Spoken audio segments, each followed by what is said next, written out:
అవిధేయుడిగా అవిధేయురాలిగా ఉన్నప్పటికీ కూడా నన్ను ప్రేమించవయ్యా.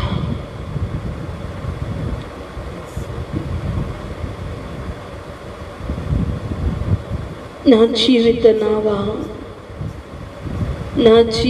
నావా సక్రమంగా నడవడానికి చుక్కాని నీవై ఉండాలి ప్రభు.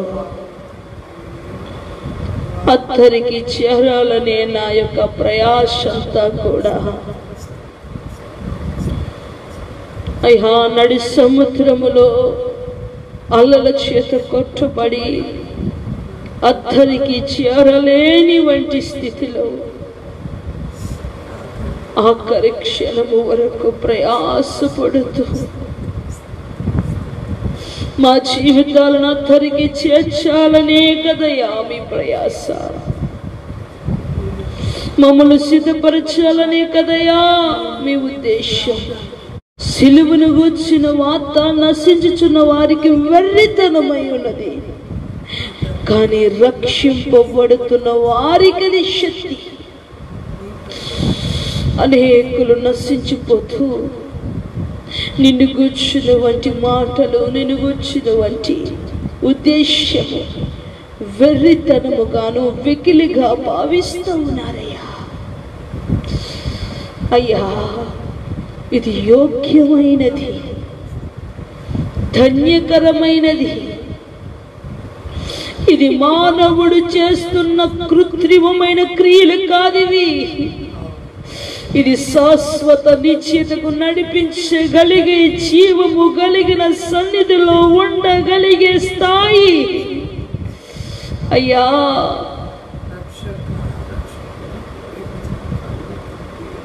ఈ దేహమనే గుడారములో మా ఆత్మను నివసించుటకు మీరిచ్చిన అనుగ్రహము, అనుమతిని బట్టి భూమి మీద నడుస్తున్నామయ్యా.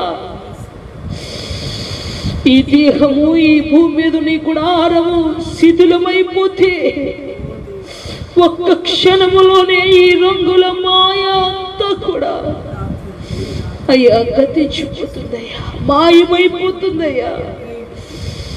ఈ గతించిపోయే వాటి కొరికే ఎంత ప్రయాస అయితే అయ్యా, ఎంత దౌర్భాగ్య స్థితి అయ్యా. ఈ పూట మీ మాట ఏదైతే ఉందో, మీ ఉద్దేశం ఏదైతే ఉందో, మీ ప్రణాళిక ఏదైతే ఉందో, ఏ బిడ్డ తప్పిపోకున్నట్టుగా వాక్యాన్ని సంపూర్ణంగా వినే స్థితి దయచేయండి. పై భక్తి, నామకార్థ భక్తి, నిర్లక్ష్య భక్తి, నిజీవ భక్తి, భక్తిహీనత అనే వంటి ఒక ప్రమాదకరమైన భక్తిలో ఉన్నారయ్యా.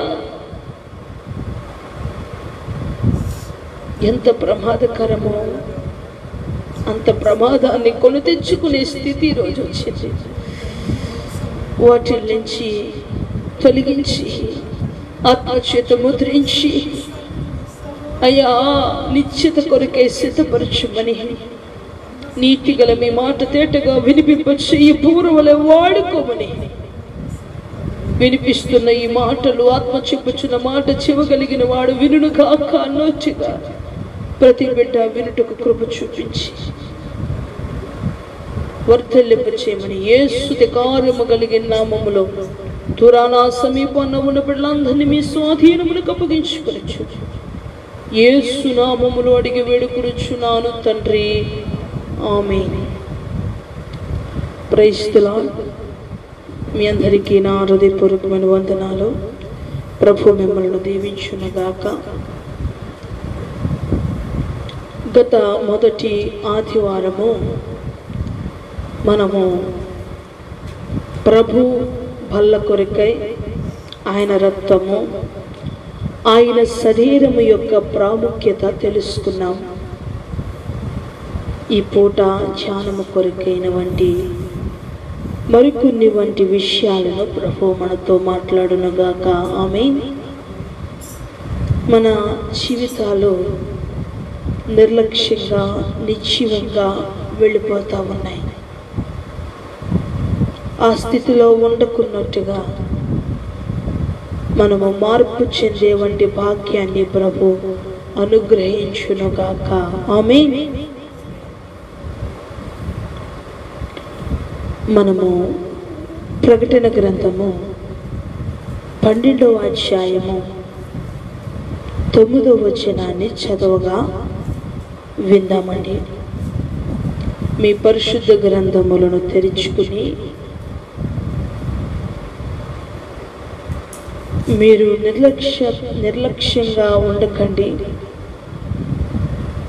ఈ పూట వాక్యాలు దేవుని మాటలు మనకి ధారాళంగా అందిస్తూ ఉన్నారు.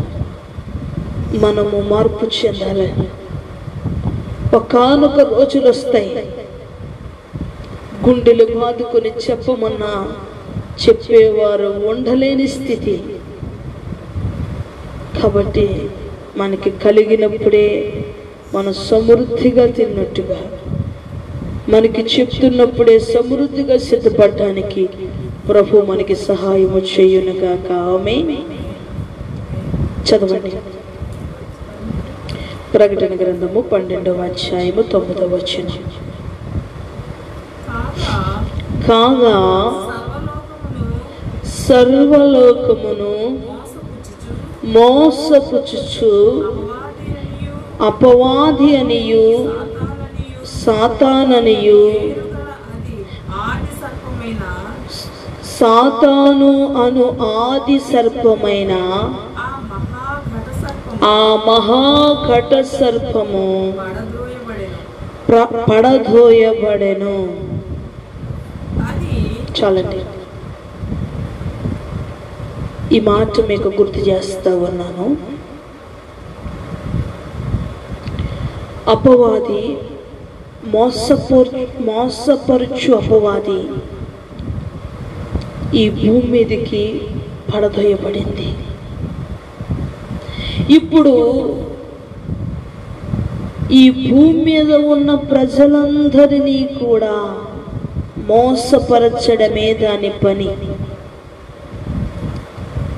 మోసపరచడమే ముఖ్య ఉద్దేశము గనక మీరు వాక్యాన్ని వినేటప్పుడు దేవుని సందేశానికి లోబడ్డానికి ప్రయత్నించండి. ఎన్నాళ్ళు మీ భక్తి జీవితాన్ని ఇలాగ నడిపిస్తారు? ఒక క్షణం అనిపిస్తూ ఉంటుంది, విన్నప్పుడు బాగానే ఉంటుంది. క్రియలు లేని భక్తి మృతం.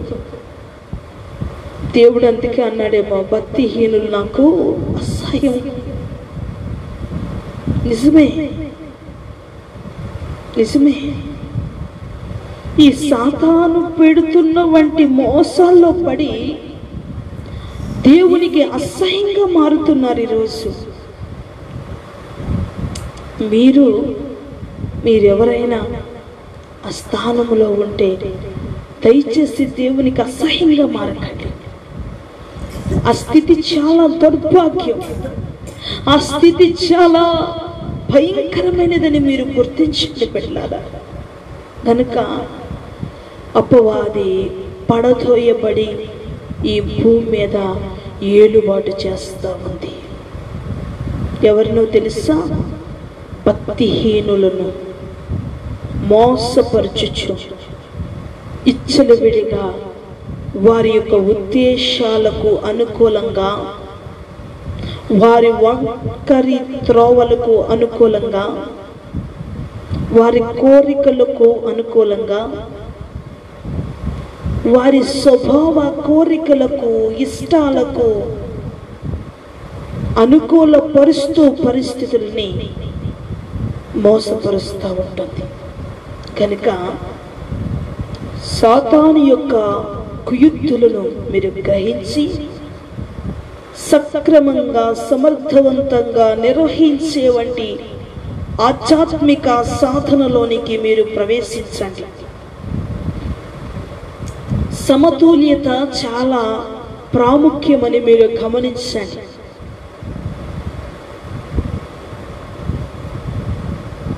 గతించిన వంటి మొదటి ఆదివారము ఆయన రక్తము ఆయన శరీరము అయోగ్యంగా తీసుకునేవారు వ్యాధుల చేత కొంతమంది హతమైపోయారు. పరిశుద్ధాత్మ చేత ఎందరైతే నడిపించబడ్డారో అందరూ సజీవంగా దేవుని కృప చేత ఉన్నారని పోయిన మొదటి ఆదివారము 6వ నెలలో మొదటి ఆదివారము ప్రభు మనకి స్పష్టంగా మాట్లాడారు.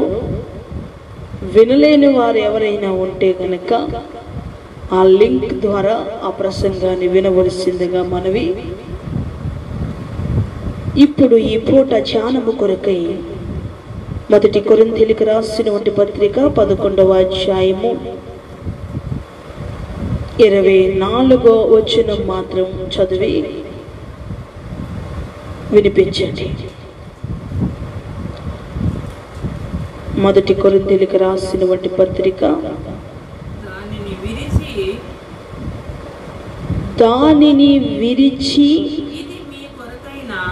ఇది మీ కొరకైన నా శరీరము. దేవునికి స్తోత్రం కలుగునుగాక. హల్లెలూయా.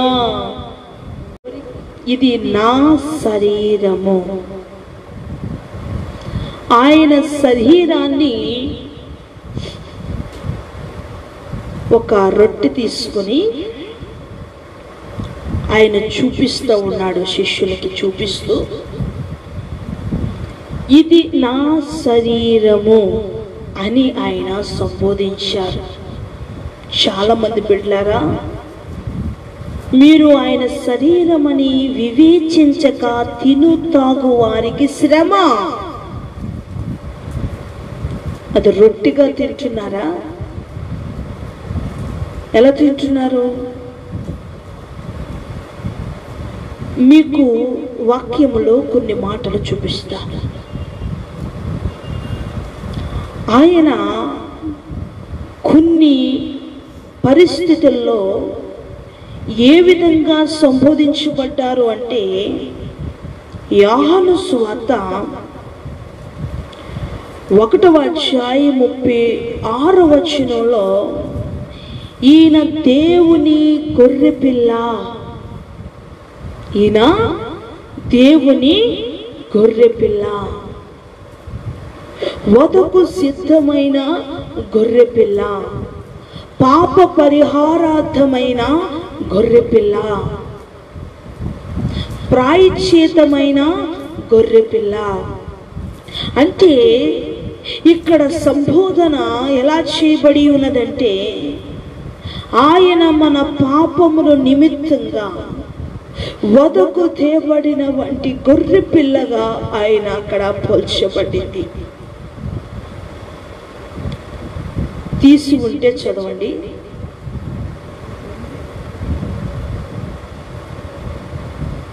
చదవండి. అతడు నడుచుచున్న యేసు వైపు చూచి, ఇదిగో దేవుని గొర్రెపిల్ల అని చెప్పాను. చూసారా? ఆయన నడుస్తూ ఉండగా ఏమని పలుకుతూ ఉన్నారు? ప్రవక్త, ఇదిగో ఆయన దేవుని గొర్రెపిల్ల.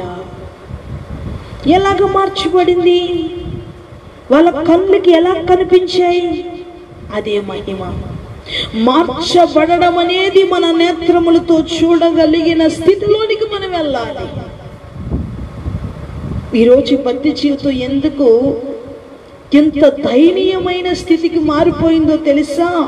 ఆత్మ నేత్రాలు తెరవబడకుండగా పడదొయ్యబడిన అపవాది నేత్రములను మూసి గుడ్డితనాన్ని కలగచేస్తా ఉంది.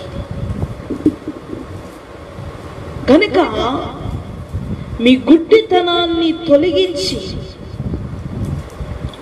మార్చబడుతున్న మహిమలోనికి ప్రవేశించాలి. మహిమలో నుంచి అధికమైన మహిమలోనికి మనము ప్రవేశించాలని వాక్యం మనకి చెప్తా ఉంది. అందుకనే వాక్యంలో అంటూ ఉన్నాడు, యోహాను సువార్త 15వ అధ్యాయం 5వ వచనంలో కూడా చూడండి, అక్కడ కూడా మరొక చక్కని వంటి సంబోధన రాయబడి ఉంది. చదువు 15వ అధ్యాయము 5వ వచనం.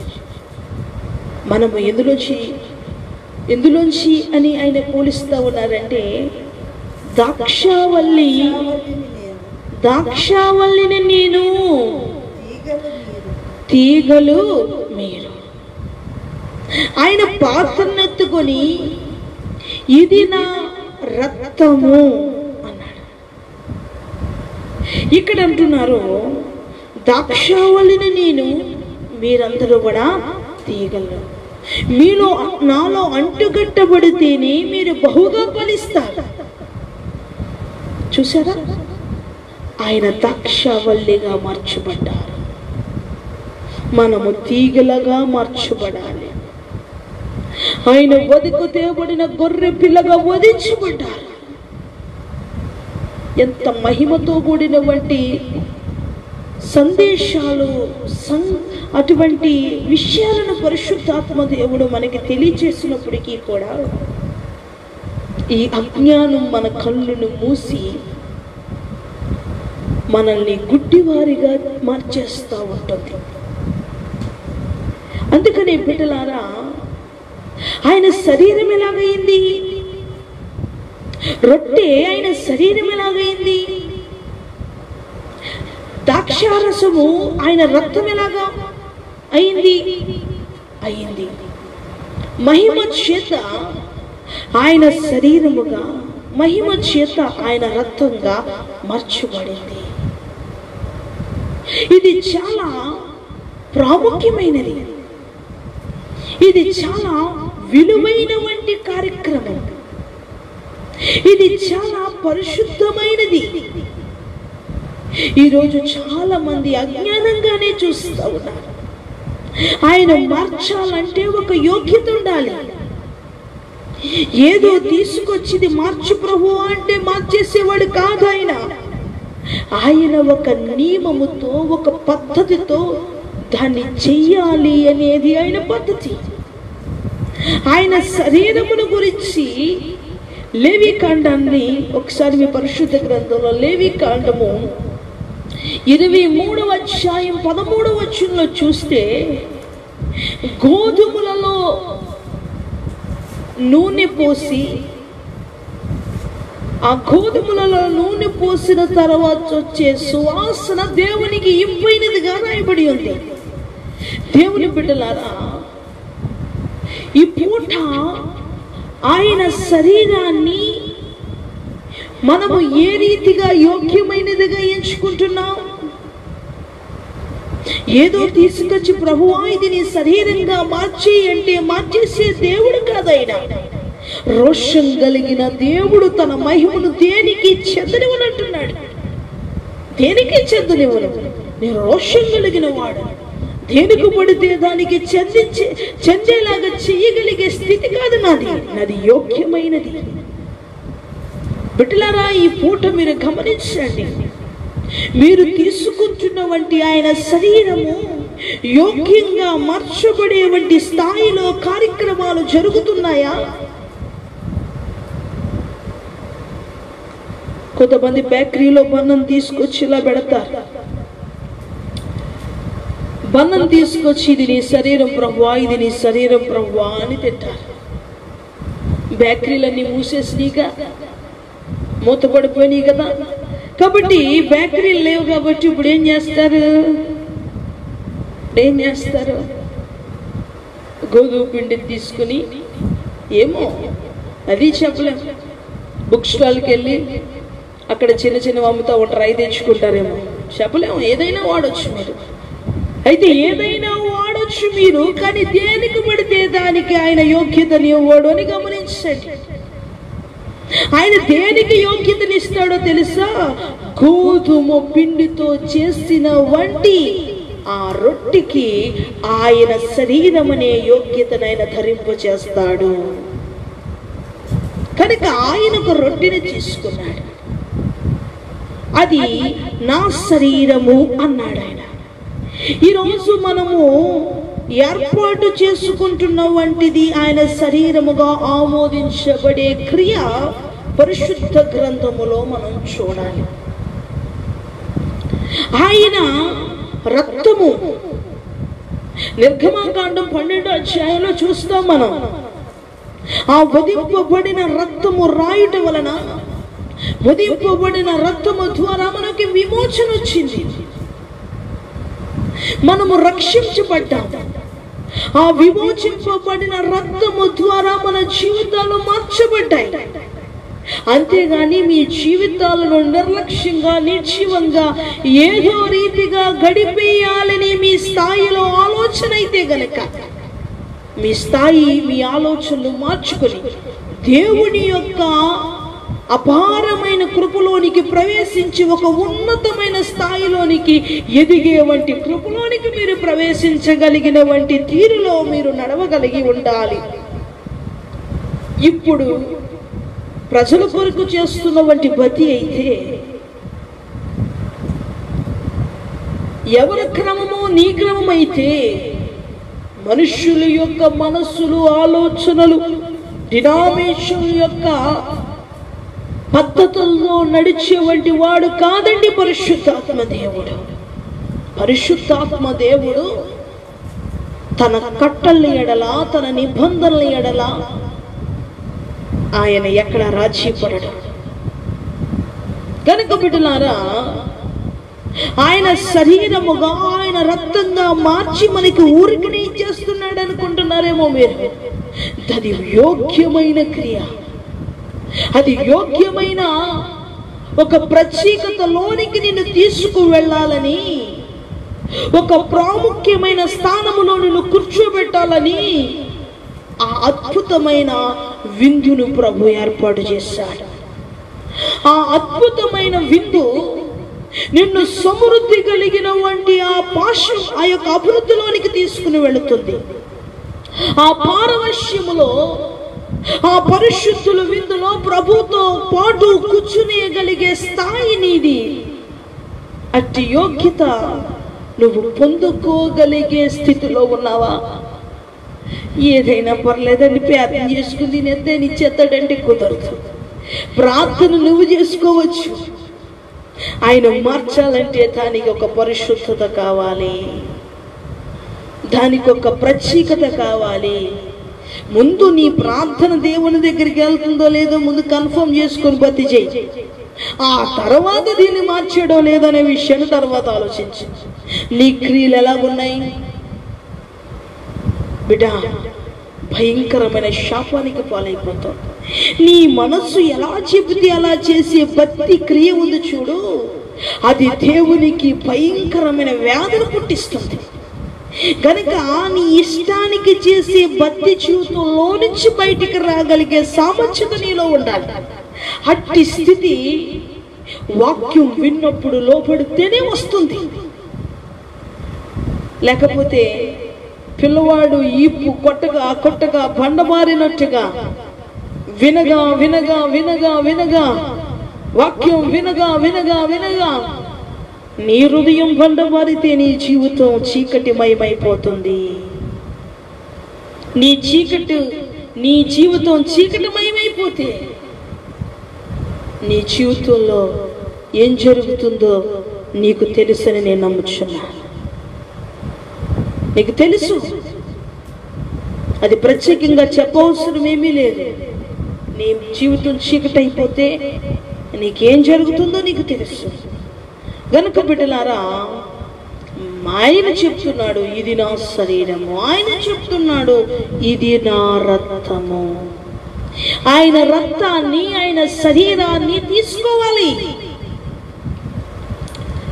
బాప్తిసం తీసుకోవడమే పెద్ద పని.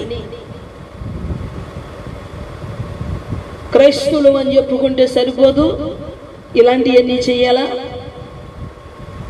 చాలా మంది బాప్తిసం తీసుకుంటే ఒక పని అయిపోయింది అనుకుంటున్నారు. ఇంకా మిగతా వాటిలతో వాళ్ళకి ఏమీ సంబంధం లేదు. మిగతా కార్యక్రమాలతో అసలు అవసరమే లేనివంటి స్థితిలో ఉన్నారు కొంతమంది. మీ పేర్లు ఎప్పుడో కొట్టేసే ఉంటారు, అయితే చూసుకోండి జాగ్రత్తగా. ఆయన అంటున్నాడు, ఇక్కడ నిత్య విందులో పాలు పొందితేనే నిత్య జీవానికి తీసుకుని వెళ్ళే విందిని, ఆయన రక్తము ఆయన శరీరము తీసుకునే వంటి ఆ మహావింది ఏదైతే ఉందో నువ్వు తక్కువ స్థాయిలో చూస్తున్నావు కనుక దాని మీద పూర్తి అవగాహన నీకు లేదు. అది ఎంత ప్రాముఖ్యమైనదో గ్రహించుకోగలిగితే దానికోసం నువ్వు ప్రయాసపడగలుగుతావు. అది అయోగ్యంగా తీసుకునే వారి యొక్క పరిస్థితిని గత 6వ నెలల మొదటి ఆదివారములో ప్రభు స్పష్టంగా మనతో మాట్లాడారు.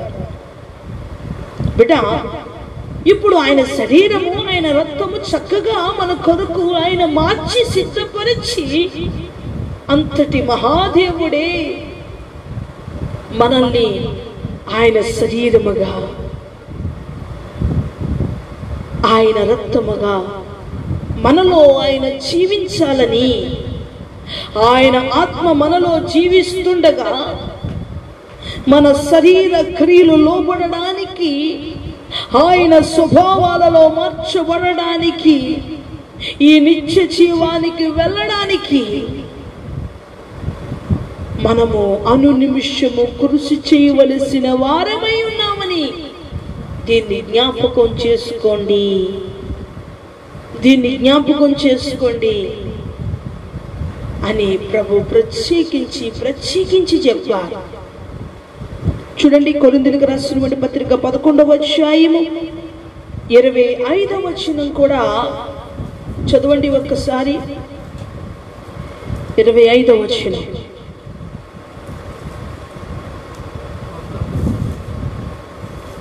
కొరింథీయులకు రాసినటువంటి పత్రికలో ఇందాక చదివిన వంటి భాగంలో 5వ వచనం. 23 చదవండి. నేను మీకు అప్పగించిన దానిని ప్రభు వలన పొందితిని. ఇది ప్రభు అంటున్నారు, నేను మీకు అప్పగిస్తున్నాను,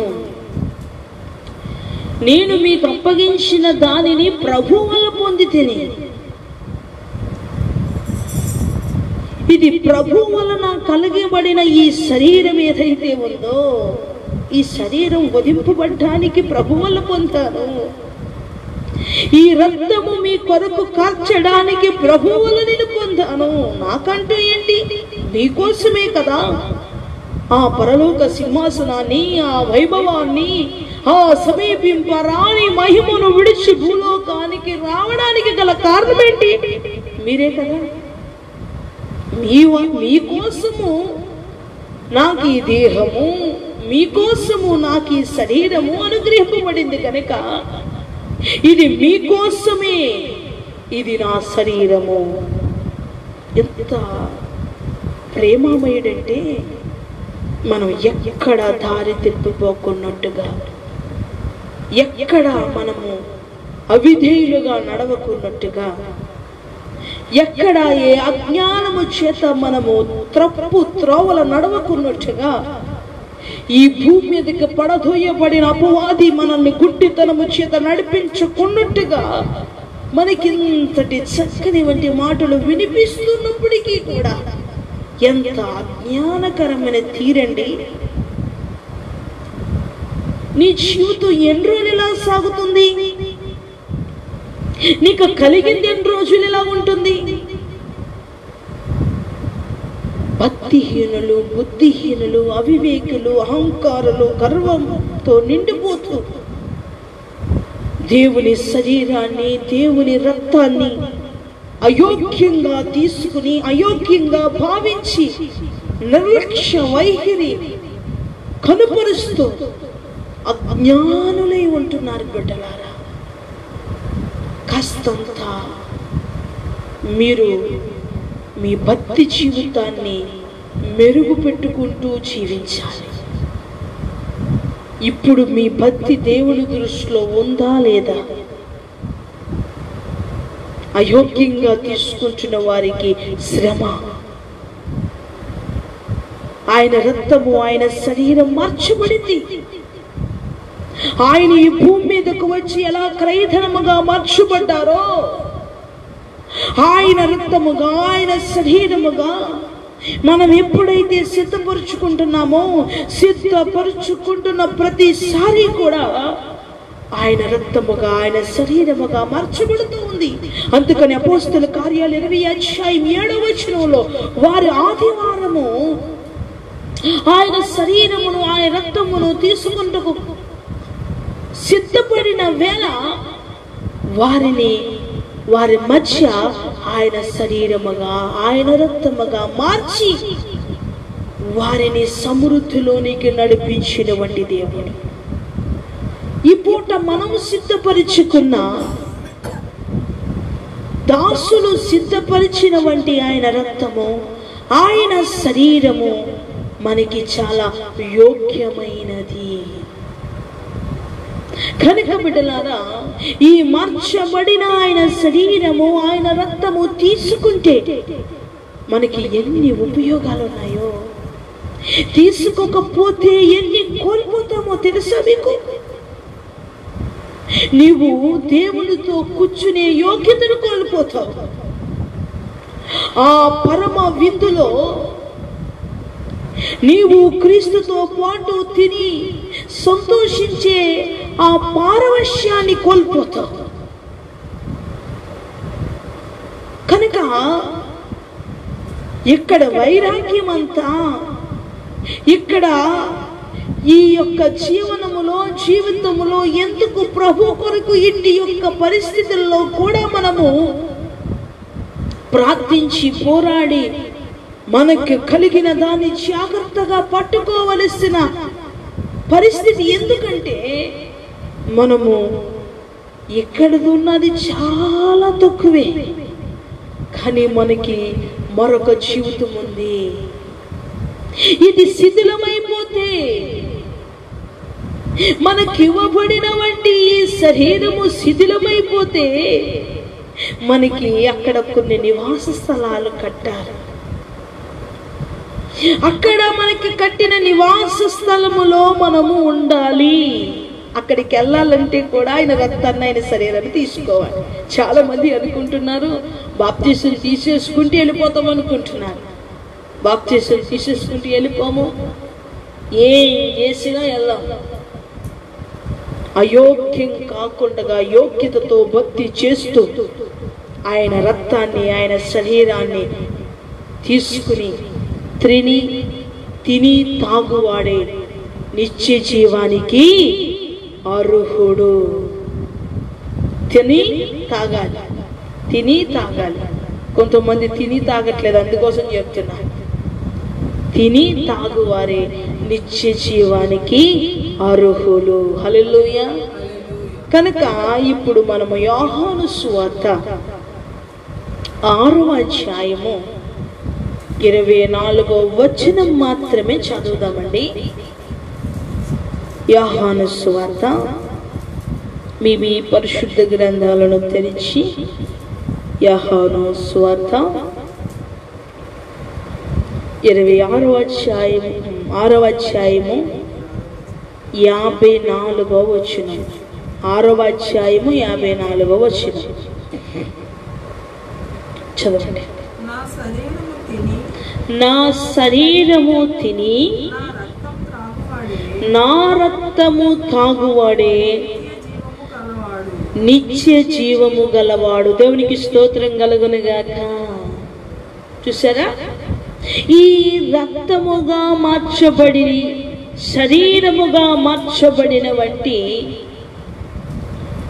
ఆ ప్రభు బల్లలో నీవు పాలు పొందితేనే,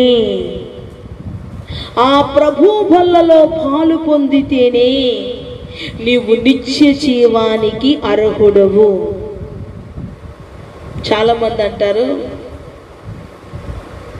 రక్షణ అనే టికెట్ తీసుకోమ్మా నువ్వు పరలోకానికి వెళ్తావంటారు.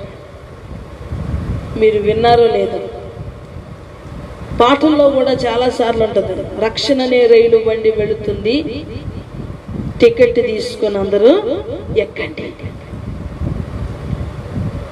రక్షణ అనే రైలు బండి ఎందుకంటే నీ నూతన జన్మ వలన ఆయన రక్తమును ఆయన శరీరమును తీసుకోవడానికి అర్హత అయితే, తీసుకున్న తర్వాత మరో అర్హత ఏంటంటే నిత్య జీవానికి. అంతేగాని రక్షణ తీసేసుకుంటే రైలు బండి ఎక్కేస్తే నిత్య జీవానికి వెళ్ళిపోతాం అన్నది మీరు ఆలోచించాలి. ఒక మాట చెప్తే చాలు, దానికోసం ఎన్నో అనేసుకుంటారు.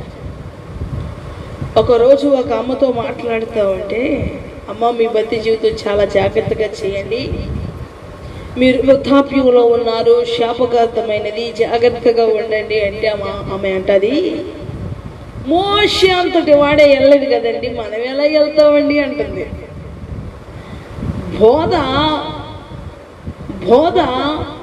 అనుకూలంగా ఉందని ఎవరు వాడుంటారు ఆ పదాన్ని, మోషే అంతటి వాడే వెళ్ళలేదు కదా అనేసి.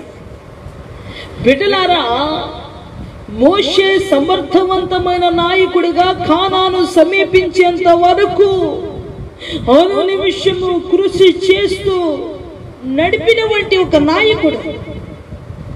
కానాను ఇంకా నడిపించడానికి సమర్థవంతమైనటువంటి నాయకుడికి కొంతమంది ఉన్నారు. ఇంకా దేవుడు ఎంత నడిపించి నడిపించి నడిపించి, నేను అనుకున్నాను 40 రోజుల్లో నడిపించాలనుకున్నాను, పోలేరా బాబు, ఏదో రకంగా ఎంత ప్రయాసపడి 40 సంవత్సరాలు నడిపించావు, ఆఖరికి అద్దరి చేర్చావు, ఇంకా కానానికి కొంచెమే కదా, ఇంకా ఉన్నవాళ్ళు నడిపిస్తారులే, నువ్వు నా ఎత్తకు వచ్చి సంతోషంగా విశ్రాంతి తీసుకో, వాళ్ళతో అలసిపోయావని దేవుడు ఆయన చెంత చేర్చుకున్నాడు. కానీ అంతే, కానానికి మోషేకి సంబంధం లేదు బిడ్డలారా. ఇప్పుడు మీరు రక్షణ తీసేసుకుంటే నిత్య జీవానికి వెళ్ళిపోతాం అనుకోకండి, దానికి దీనికి సంబంధం లేదు. ఇక్కడ పరిశుద్ధ గ్రంథములో ప్రభువే స్పష్టంగా చెప్తున్నటువంటి మాట ఏమిటి అంటే, మీరు నా రక్తమును నా శరీరమును తీసుకుంటేనే నిత్య జీవానికి అర్హులు. ఒక ప్రశ్న మీరు వేయకుండా నేను వేస్తా, ఒక సంవత్సరం అంతా తీసుకోకుండా ఉండి తర్వాత తీసుకుంటే మా పరిస్థితి ఏంటండి అని మీరు అడగచ్చు. 6 నెలలు మేము తీసుకోలేదండి, మా పరిస్థితి ఏంటండి అని మీరు అడగచ్చు. మీకు బాప్తిస్మం ఇచ్చినప్పుడు మీకు చాలా విషయాలు చెప్పి ఉంటారు, అనేక సార్లు బోధించినప్పుడు పరిశుద్ధాత్మ దేవుడు అనేక రీతిలుగా నీకు చెప్పి ఉంటారు. లోపడనొల్లని నీ మనసు అనేక సార్లు కఠినపరచబడి అజ్ఞానం వైపుగా నడిపిస్తున్నప్పుడు స్థితి అది. అయితే ఇప్పుడు నీవు గత కొన్ని నెలలుగా తీసుకోలేదు, ఏం జరుగుతుందో తెలుసా? పుస్తకంలో ఏం రాస్తారంటే నిత్య జీవానికి అనర్హురాలు అని రాస్తా ఉంటారు. ఎప్పుడు నువ్వు తీసుకోలేనప్పుడల్లా, నువ్వు తీసుకున్నప్పుడల్లా ఏం రాస్తారు? తీసుకుంది కాబట్టి అర్హురాలు. ఈ రెండు లెక్కించబడతాయి. ఎలక్షన్ అయిన తర్వాత ఏం జరుగుద్ది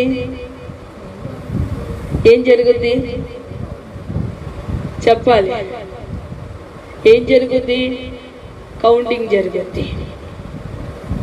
మనకి కూడా ఆయన దగ్గర ఒక తక్కిడి ఉంది, ఆయన త్రాసుకి మనం ఏం చేయబడాలట? కరెక్ట్గా తీయాలి.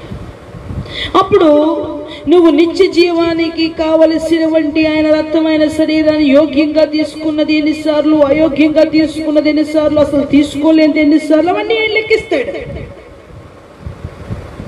అవన్నీ లెక్కించి చివరికి ఒక నిర్ధారణకు వస్తాడు. అయోగ్యంగా తీసుకున్న ఎక్కువ స్థాయిలో ఉన్నాయా, యోగ్యంగా తీసుకున్న ఎక్కువ స్థాయిలో ఉన్నాయా, అసలు తీసుకోలేనివి ఎక్కువ స్థాయిలో ఉన్నాయా?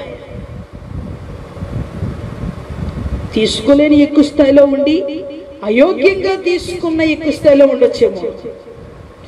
ఇప్పుడు యోగ్యంగా తీసుకున్న ఎక్కువ స్థాయిలో ఉండడానికి మీరు ప్రయాసపడండి. ఇప్పుడు వరకు అయిపోయింది, వదిలేయండి అట్ల చరిత్ర. ఈ పూట ప్రభు అంటున్నాడు, మీరు యోగ్యంగా తీసుకోవడానికి సిద్ధపడండి. ఆయన రక్తముగా, ఆయన శరీరంగా మార్చబడిన క్రియ ఏదైతే ఉందో, ఆ మహిమ ఏదైతే ఉందో మీ దేహములో సంపూర్ణంగా క్రియ చేయాలని ఆశపడుతూ ఉన్నాడు ఆయన.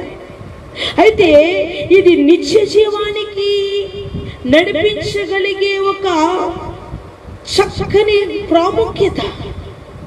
అందుకనే ఇక్కడ అంటున్నాడు, నా శరీరము నా రక్తము తాగువాడే నిత్య జీవానికి అర్హుడు, నిత్య జీవానికి అర్హుడని చెప్తున్నాడు దేవుడు. ఇంతటి అర్హత కలిగిన దాన్ని అయోగ్యంగా తీసుకుంటే శిక్ష వస్తుందా రాదా? ఇంతటి మహార్హత ఉన్నది కనుకే మీరు యోగ్యంగా తీసుకోండి అంటున్నాడు. ఈ యోగ్యత ఏం చేస్తుందంటే అయోగ్యంగా తీసుకోవడానికి ఎక్కువ, అయోగ్యంగా తీసుకోవడమే ఎక్కువ స్థాయిలో జరుగుతూ ఉంది రోజు. యోగ్యంగా తీసుకోవడానికి ప్రయాసపడండి బిడ్డలారా. చూడండి 56వ వచనం కూడా చదవండి. 56వ వచనం. నా శరీరము తిని నా రక్తము తాగువాడు నా యందును నేను వాని యందును నిలిచియుందును. దేవునికి స్తోత్రం కలుగునుగాక. మరొక అద్భుతమైనటువంటి విధానం చూడండి. నా రక్తము నా శరీరము తీసుకుంటే నేను వానిలో వానితో ఉంటాను, వారు నాతో ఉంటారు. చూసారా ఎంతటి దగ్గర సంబంధాన్ని కలుపుతుంది. దీని పట్ల బొత్తుగా ఒక అవగాహన లేదు ప్రజలకి. ఇది ఏదో ఒక క్రియ, ఏదో ఒక పని అనుకుంటున్నారు. ఎవడో సృష్టించింది కాదు. మీ బుద్ధిహీనత, మీ భక్తిహీనత తొలగించండి కాస్త. ఇది దేవుని చేత నిర్మించబడినటువంటి ఒకటి. ఇది దేవుడే స్వయంగా మనకు అనుగ్రహించినటువంటి గొప్ప భాగ్యం అండి. ఇది గొప్ప భాగ్యం ఏంటో తెలుసా? ఆయన రక్తాన్ని చూడటానికన్నా అర్హత ఉందా? ఆ మాట పలకడానికి అనర్హులమను. ఆయన ఇచ్చిన మహాకృప చేత కాస్త అర్హత పొందుకుని ఈ విషయాన్ని మాట్లాడుతున్నాను. ఎంతటి వాళ్ళమండి ఈ విషయాలు మాట్లాడటానికి? అనర్హుల లిస్టులో నుంచి అర్హుల లిస్టులోనికి దేవుడు చేర్చాడు. నిన్ను నన్ను పెట్టాడు కనుక ఈ మాటలు మనకి వినిపిస్తున్నాడు. అంతటి గొప్ప భాగ్యం కనుక ఇక్కడ ప్రభు అంటున్నారు, నేను మీతో ఉంటాను అంటున్నాడు. ఆయనతో మనం ఉంటే యోగ్యత ఎక్కడి నుంచి వచ్చింది?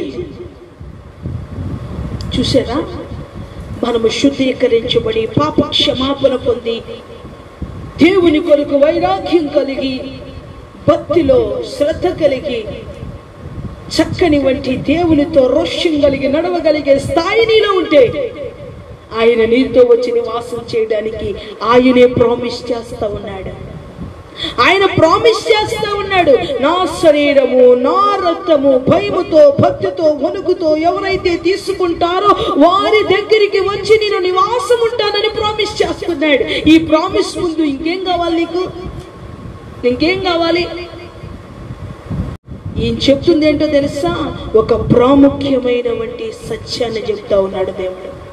నీ జీవితానికి కావలసినటువంటి ఒక ప్రాముఖ్యత ఇది. దీన్ని విడిచి దొర్లులాడు పాపము కొరకై సాగిల పడుతున్నవంటి బిడ్డ, నువ్వు దేని కొరకు సాగిల పడుతున్నావు? దేని కొరకు నీ సమయాన్ని వెచ్చిస్తున్నావు? దేని కొరకు నీ జీవితాన్ని వ్యర్థపరుస్తూ ఉన్నావు?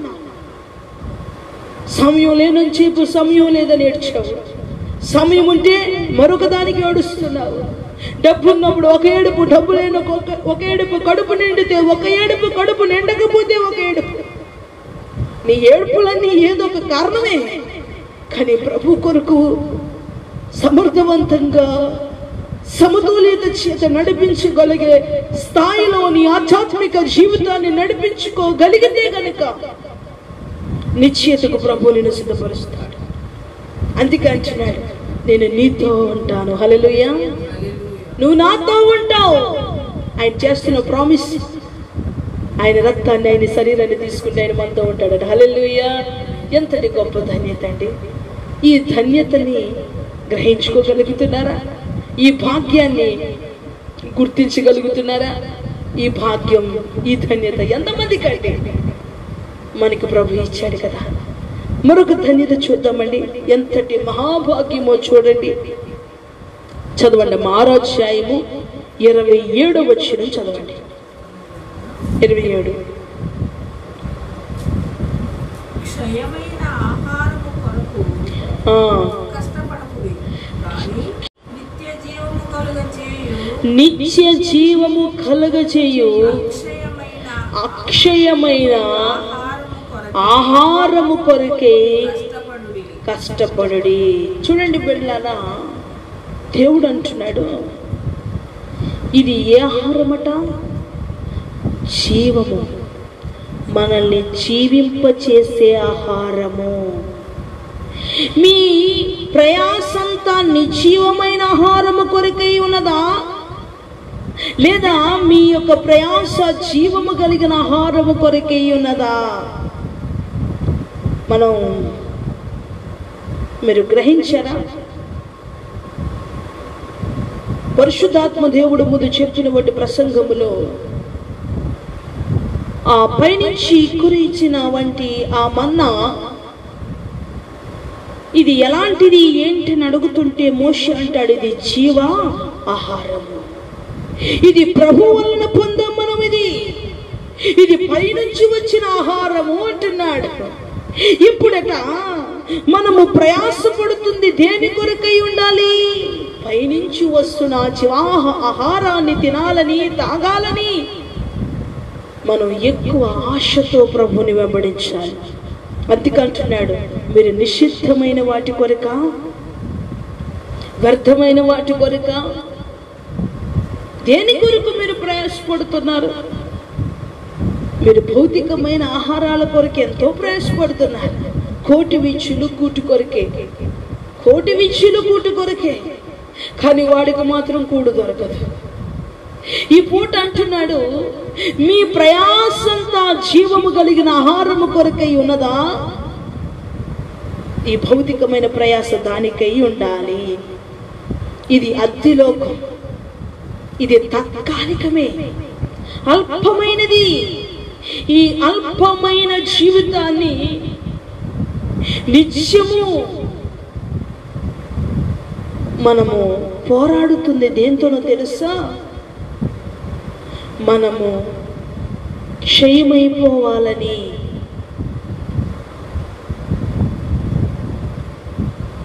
అక్షయతలోనికి ప్రవేశించకుండగా మన జీవితాలు పాడైపోవాలని అంధకార శక్తులు మన చుట్టూ, తోయబడిన అపవాది మన మనోనేత్రములకు గుడ్డితనము కలిగించి ఒక దుర్భాగ్యమైన స్థితికి నడిపిస్తాడు. పర్వాలేదులే అనేవంటి ఒక ఆలోచన ద్వారా అవ్వ ఏం చేసింది? యోగ్యతను కోల్పోయి కిందకు వచ్చేసింది. నిత్య జీవములో ఎన్నో ఉన్నాయి. ఓ అందంగా అన్ని తినేవంటి వైభవమే ఆ స్థాయిలోంచి దిగజారిపోయింది. ఒకే ఒక నిర్లక్ష్య స్వభావం. అపవాది వేసిన వంటి ఆ మాట హృదయములో ఉంచుకుంది. ఈరోజు నీ హృదయము చాలా రీతిలుగా నడిపించడానికి, ఎన్నో రకాల ఆలోచనలోనికి నడిపించడానికి నిన్ను ముందుకు నడిపిస్తూ ఉంటుంది. దాన్ని నియంత్రించుకోవాలి. సమతుల్యత అనేది చాలా అవసరం. ఆహారము కొరకు ఆపుదామండి. క్షయమైన ఆహారము కొరకు కష్టపడకండి. మన జీవితాన్ని నడిపించగలిగే స్థాయి మనకు కావాలి. కళ్ళు రెండు ఒకే దాన్ని చూస్తాయి. చేతులు రెండు ఒకే పనిని చేస్తాయి, కాళ్ళు రెండు ఒకే పని. ఈ ఊపిరితిత్తుల్లో చూడండి, మన గాలి పీల్చుకోగానే సక్రమంగా పంపిణీ బయటికి.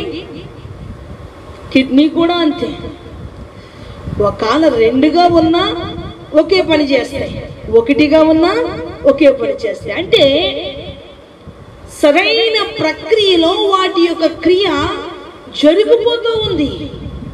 అయితే ఈ భూమి మీదకి పంపబడిన మనము కూడా ఈ జీవనములో, ఈ జీవితంలో ఉంటూనే మన ఆధ్యాత్మిక భౌతిక సామర్థ్యత అత్యున్నతంగా ప్రభు కృపాసనము కొరకై ఉండాలనేది ప్రభు యొక్క ముఖ్య ఉద్దేశం. కాబట్టి మీరు ఏది ఎక్కువ స్థాయిలో చేస్తున్నారు, ఏది తక్కువ స్థాయిలో చేస్తున్నారు అనేది మీరు చాలా ఎరుకుతో తెలుసుకుని నిర్వహించవలసిన వంటిది. కనుక మీరు భౌతికముగా మీ స్థాయిని పెంచుకోవడానికి చూడకండి. మీ ప్రయాసంతా క్షయమైన వాటిల కొరక, అక్షయమైన దాని కొరక. అంటే నిజంగా అక్షయమైన ఆహారం ఏంటి అంటే ఆయన రక్తము, ఆయన శరీరము. అంచె దినాలలో భయంకరమైన కరువు వస్తుంది. మనల్ని పోషించగలిగి, మనల్ని నడిపించగలిగి, మనల్ని జీవింపచేసే ఆ శక్తి, ఆ అసాధారణమైన శక్తి మనలోనికి కావాలి. ఆ అసాధారణమైన శక్తి మనలో జీవించినప్పుడు మనము మహిమ చేత నింపబడతామనేది గ్రహించండి. కనుక బిడ్డలారా, ఈ పూట ప్రభు అంటున్నాడు, మనము తింటుంది, మనము తాగుతుంది జీవాహారము. ఈ జీవాహారము మనల్ని జీవింపచేసి ఈ భౌతిక జీవన ప్రయాణాన్ని సక్రమంగా, సమర్థవంతంగా జరిగించడానికి మనల్ని సారము కలిగిన బిడ్డలుగా మారుస్తుంది. హల్లెలూయా. మరొక మాట చదువుదాం. 6వ అధ్యాయము 34వ వచనం, 54వ వచనం చదవండి.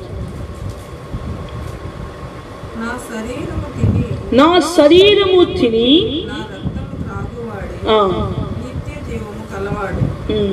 అంచె దినమున నేను వారిని లేపుదును. చూడండి, అంచె దినమునట మనము ప్రభుతో పాటు లేస్తాము. ఎవరట? నిద్రించిన మృతులు లేస్తారని మీరు విన్నారు కదా. నిద్రించిన వాళ్ళందరూ లేవరండి. బతికొండగా ఆయన శరీరాన్ని, ఆయన రక్తాన్ని తిని తాగిన వారే లేస్తారు. బతికొండగా మన జీవితాన్ని ఎందుకు సక్రమంగా నడిపించుకోవాలో తెలుసా? మనం శిథిలమైన పోయిన తర్వాత మన జీవం ఎక్కడి నుంచి ఉట్టిపడిందో, మన ఆత్మ ఎక్కడి నుంచి వచ్చిందో అక్కడికి చేరాలి అంటే మనం భూమి మీద ఉండగానే, ఈ జీవితంలోనే, ఈ కుటుంబంలోనే, వీటిలతోనే జీవిస్తుండగానే మనము ఆయనతో లేపబడాలి. అంటే మనం ఆయన రక్తాన్ని, ఆయన శరీరాన్ని తీసుకోవాలి. ఇంత యోగ్యమైన క్రియ అయోగ్యంగా జరిగించేస్తున్నారు. ఎంత భయంకరమైనటువంటి విషయం అండి. దీని మీద అస్సలు ఎవరికి అస్సలు అవగాహన లేదు. అవగాహన కాదు, తెలుసుకున్నా కూడా ఒక భయంకరమైన మూర్ఖత్వం. వ్యభిచారం చేస్తున్న వాడికో, తాగుతున్న వాడికో, చెడు స్నేహాలతో ఉన్నవాడికో పిలిచి కూర్చోబెట్టి చెప్పండి, వాళ్ళలో భయంకరమైనటువంటి భావాలన్నీ బయటపడతాయి. లోబడ్డవాడు వాళ్ళు ఎవరికైనా చెప్పి మార్చగలం, కానీ పాప సంబంధంగా బ్రతికి వ్యభిచారితో మనం చెప్పలేమండి. ఎందుకంటే వాడి శరీర కోరికలు తీర్చుకోవాలని ఎక్కువ తన మనస్సుని నడిపించుకుంటా ఉన్నాడు.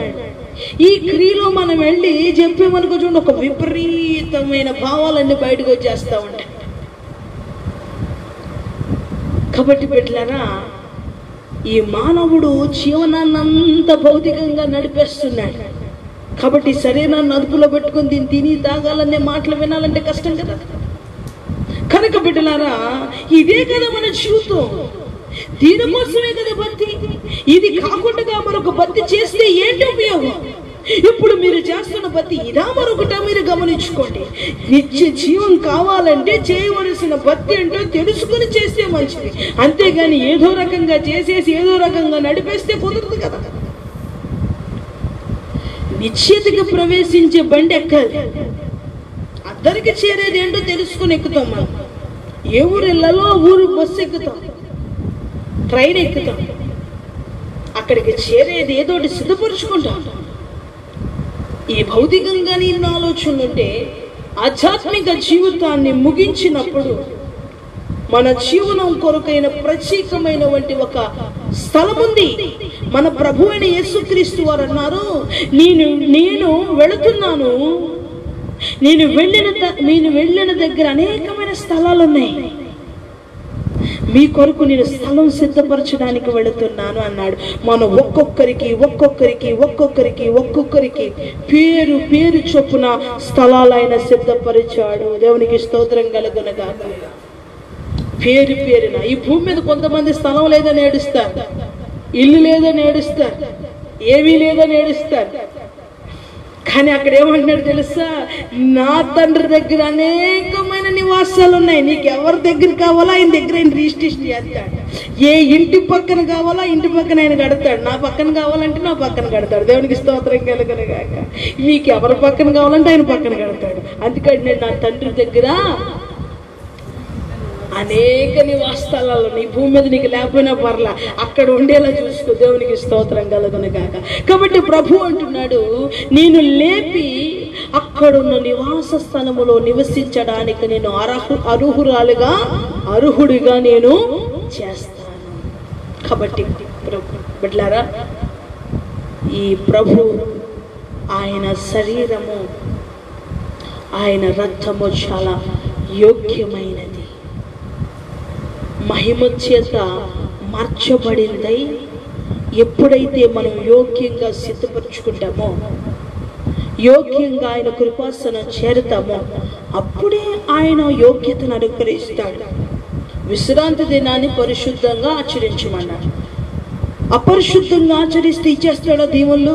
చెప్పాలి మీరు, మీకు నోళ్ళుంటే ఇవ్వడు కదా. మరి యోగ్యంగా ఆచరించమన్నప్పుడు యోగ్యంగా ఆచరించాలి, ఏది ఎలాగా చెయ్యాలో అలా చెయ్యాలి. అందుకే ప్రసంగులు అంటాడు, ప్రతిదానికి ఒక సమయము ఉంది, ప్రతిదానికి ఒక ప్రత్యేకత ఉంది. అవి తెలుసుకొని గ్రహించుకొని మీ జీవితాన్ని సమర్థవంతంగా నడిపించుకోండి. ప్రభు మిమ్మలను సంపూర్ణంగా దీవించును కాక. ఆమేన్. కళ్ళు మూసుకుందాం, ప్రార్థన చేసుకుందాం. ప్రభు మనకి చెప్పిన వంటి మాటలు అపవాది దొంగిలించుకున్నట్టుగా ప్రార్థన చేసుకుందాం. ఆయన శరీరము, ఆయన రక్తము ఎంతో యోగ్యమైనది. నిజమే, ఎంత మహా గొప్ప భాగ్యాన్ని ఆయన రక్తం ద్వారా, ఆయన శరీరం ద్వారా మనకిస్తూ ఉన్నారు. మనకిస్తున్నవంటి ఆయన శరీరము, మనకిస్తున్నవంటి ఆయన రక్తము ద్వారా మనకెంత గొప్ప భాగ్యమో. అనర్హులమైన మనల్ని అర్హులుగా చేర్చే క్రియ ఇది. ఈ క్రియలో, ఈ పనిలో పాలు పొందక అనేకులు అనర్హులలో చేర్చబడుతున్నారు. నీవు ఇప్పుడు వరకు యోగ్యంగా తీసుకోవలసింది అయోగ్యంగా తీసుకుని అనర్హుల లిస్టులో ఉన్నావేమో. ఇప్పుడైనా ఎంతటి మహాయోగ్యమైన కార్యమది అని నీవు గ్రహించి ఉన్నావు కనుక మారు మనసు పొంది పాపస్థితిని విడిచిపెట్టి క్రీస్తే స్వయంగా వారి పాదాలు కడుగుతున్న సమయములో నా దేహమంతా కడుగు ప్రభువా అని అడుగుతా ఉన్న వేళ నీ పాదాల మొత్తము కడుగు. దేహమంతా కడుగుకున్న వానికి పాదాల ఇంకా మరలా కడగవలసిన అవసరం లేదు. నీ నడక, నీ ప్రయాస ఇదే కదా నీ జీవితంలో మలినపరచబడుతుంది. నీ దేహము నీ జీవితము నాలో జన్మించినప్పుడు శుద్ధీకరించబడ్డావు అని ప్రభు స్పష్టంగా చెప్పారు. కనుక బిడ్డ, దేవుడు ఎంత కృప కలిగిన వాడు. ఆయన శరీరము, ఆయన రక్తము. ప్రభు బల్లను చేరడం అంటే ఏమిటి? ప్రభు బల్లను చేరడం అంటే ఏమిటి? ఆ ప్రభు బల్ల ఎంతో యోగ్యమైనదో గ్రహించవ బిడ్డ. అయోగ్యమైన వంటి నీ స్థితిని విడిచిపెట్టగలిగితే యోగ్యమైన వంటి కృపలోనికి ప్రభు ప్రవేశింపచేస్తాడు. మనుషులు మెప్పు కొరకు భక్తి చెయ్యొద్దు. మనుషులు మెప్పించే భక్తి చెయ్యొద్దు బిడ్డ. నీవు నిన్ను మోసపరుచుకునే వంటి భక్తి చెయ్యొద్దు. ఎవరినో మెప్పించడానికి భక్తి చేయవసరం లేదు. నిత్య జీవానికి నీవు అర్హుడుగా ఉండే స్థాయి సామర్థ్యత కొరకే నీ భక్తి జీవితాన్ని నడిపించుకోగలిగితే నీవు, నీ కుటుంబము సమస్తము సిద్ధపడగలిగే కృప ప్రభు నీకు అనుగ్రహిస్తారు. ప్రార్థన చేసుకుందా. ఆ పిమ్మట వారు ఎంతో దేవునికి కృతజ్ఞతలు చెల్లించి ఇంతటి గొప్ప భాగ్యాన్ని అనుగ్రహించిన దేవునికి స్తోత్రం చెప్పారు. ప్రార్థన చేసుకుందా.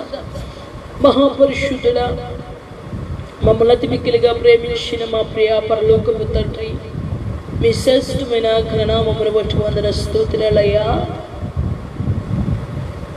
మీరు మాట్లాడిన వంటి ప్రత్యేకమైన మాటలను బట్టి ఈ 7వ నెల మొదటి ఆదివారము ఈ రాత్రికాల సమయములో నీతిగల మీ మాట తేటగా వినిపించిన బూరవలే నీ బల్లను చేరు, నీ రక్తమును తాగి మీ శరీరమును తినుటిగల్లా వచ్చే ఆ మహాకృప అయ్యా మమ్మల్ని ఎంతటి యోగ్యులుగా తీర్చిదిద్దుతుందో మీరు చెప్పిన వంటి మాటలను బట్టి అయ్యా మేము స్తుతిస్తూ బిడ్డలందరినీ దీవించమని మిమ్మల్ని బ్రతిమలాడుకునిచ్చు ఉన్నాను. ఈ లైవ్ ఆరాధనలో దూరాన సమీపాన ఎందరైతే ఈ మాటలు వినిచున్నారో, వింటుండగానే లోబడి ఉన్నారో, వారి జీవితాలను మార్చి మహిమతో నింపండి. అయోగ్యంగా తీసుకున్న వారికి వ్యాధులు, అయోగ్యంగా తీసుకున్న వారికి శ్రమ, అట్టి స్థితి నుంచి తొలగించి యోగ్యంగా మార్చి రాబోతున్న దినాలలో నీ బలము, నీ శక్తి, నీ కృప మాకు అనుగ్రహించమని, మా విధేయతలు తొలగించమని ప్రభువా. అయ్యా మేము నిత్య జీవానికి మీ యొద్ద ఉండడానికి అర్హులు అయ్యా అర్హతతో నింపమని ప్రార్థిస్తూ, ఏ కుటుంబం అయితే హృదయపూర్వకంగా మనపూర్వకంగా ప్రార్థిస్తూ ఉన్నారు ప్రతి బిడ్డని పేరు పేరు చొప్పున దీవించి, వారి ఆర్థిక సమస్యలు, అనారోగ్య సమస్యలు, వారి హృదయాంతరంగముల నుంచి ఏ సమస్యలు ఉన్నాయో అయ్యా వారికి ఎవరైతే విరోధంగా తయారవుతున్నారో, ఏ బిడ్డ అయితే ఒంటరిదాన్ని బాధపడుతూ ఉన్నదో, ఏ బిడ్డ అయితే నాకు సహాయం ఎవరు అని దిక్కుతోచిన పరిస్థితుల్లో ఉందో ప్రతి బిడ్డకి మీరు సహాయంగా ఉండండి. ఆపత్కాలంలో నమ్మదగిన సహాయకుడని వాక్యం చెప్తున్నట్టుగా నీ బిడ్డలైన వారందరికీ మీరు సహాయకుడిగా ఉండమని ఈ ప్రత్యేకమైన సమయంలో నా బిడ్డలైన వారందరినీ మీరు దీవించండి.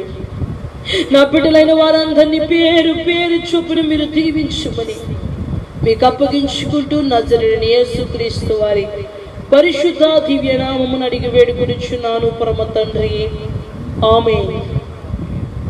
యేసురత్నమే జయం, ప్రభు యేసురత్నమే జయం, ప్రభు యేసురత్నమే సంపూర్ణ విజయం, అపవాది ఘనత నాశనం కలుగును గాక. ఆమేన్. ఆశీర్వాదముల్ మా మీద వర్షింపచేయుమేషా,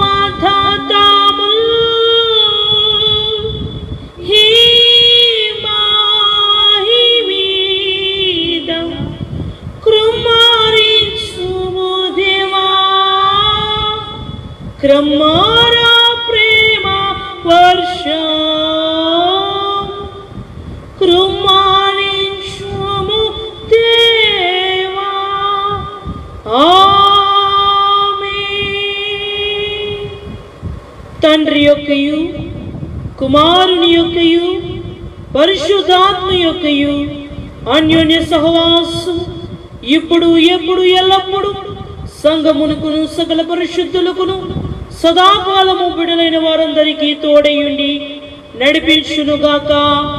ఆమేన్.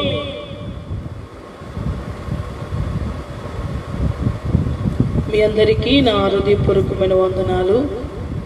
ప్రభు మిమ్మల్ని దీవించునుగాక.